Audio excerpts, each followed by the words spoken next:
Hello mga friends! Ngayon, tutulungan ko po kayo kung paano nyo mawala ang storage space or mabawasan ang storage space ninyo.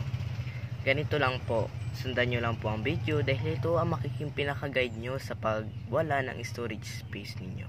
So tara, let's go! Ang una nyo pong gagawin ay pumunta sa Chrome. Pagka napindot na po natin ang Chrome, pinutin po natin ang 3 dots sa taas. Tapos, i-scroll down. Tapos, dito po, makikita po natin ang settings. Kapag nakita na po natin, pindutin lang po natin ang settings. I-scroll up natin at hanapin natin ang site settings. Pindutin natin ito.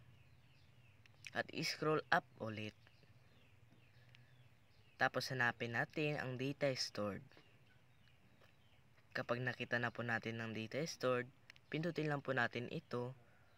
At ito na po yung mga nagpapataas ng ating storage space. So ang gagawin natin, delete all data. Tapos, pagka napindot na po natin ang delete all data, delete. At yun lang po. So maraming salamat po. At yun lang po ang gagawin natin para mamainusan or mabawasan ang space storage natin. Salamat! Bye!